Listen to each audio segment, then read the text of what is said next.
Alright, I'm going to talk about yesterday's trading. Today's the 11th of July, but yesterday was the 10th of July, and I didn't do a video, so here is yesterday's trading. Neon was like, the one I was just waiting for because this had a really high short interest ratio, which means that it could have really started squeezing shorts after this big green candle here. So I was ready for this one, and unfortunately, I managed it terribly.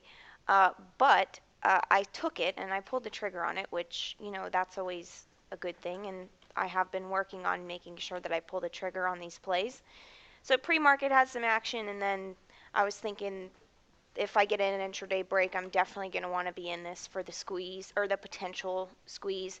And that's exactly what it did. It attracted more buyers, whether it was covering or more just straight up breakout buyers. I don't know really which one it was, but I know that the short interest was pretty significantly high on this. And whenever you have a stock that's going to potentially squeeze people out, you can get huge moves, such as this move here. So I only got a very small percentage of the overall move, but um, I unfortunately could have traded this a lot better than I did. I just kind of scaled out on the way up. And then the next trade that I took was IRDM, and IRDM. I really liked this one. I was really happy with this trade. I love the daily chart. It had some nice consolidation, like flagging type action here, and broke that. So I entered on, let's see, I entered, I believe it was just like a basic break of the daily breakout point, because I couldn't really, you know, there were a few breakout or intraday breaks here. There was, one here, one here. So I couldn't really go off that. So I just went off of the straight up break on the daily chart, and that was 42.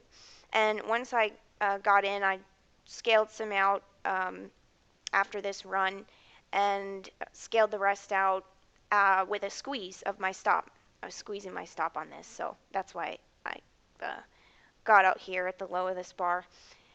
And, it ended up working out really nicely. It went a little bit higher, but I didn't catch the full move, but I caught the meat of the move, and that's really what's most important for me in my trading.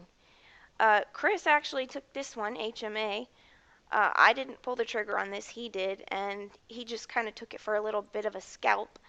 HMA was pretty much just a continuation of the momentum of this breakout from July 9th, and it didn't really end up doing too much, but it was definitely worth a try. Let me see, pull that up. So this was yesterday, and you can see it was pretty much just a quick scalp, because it was I believe he squeezed his stop here, and that's why he was looking for more upside potential here. But of course we got a pullback, which is totally expected after an overextended move like this. So it was either, do you want to hold through a pullback and wait for more continuation, or do you want to squeeze into the run and just get out on the pullback? And that's what he did. And then there was a short that Chris tried, CAAS. This one didn't end up working out. He tried it a few times. It was in a different broker account, so I don't have the arrows for it. But basically, he tried to short on this breakdown level here. Kind of popped against him, so he was out. He tried it again, and I don't remember the exact price that he tried it at, but I think it was actually somewhere in here, because this candle, he ended up getting out on that candle because it was looking kind of bullish at that point. And it ended up just kind of floundering around, didn't really give any significant panic or nothing, just consolidating all day. So that one kind of tricked some people that thought that it was really going to flush. And that was yesterday, the 10th.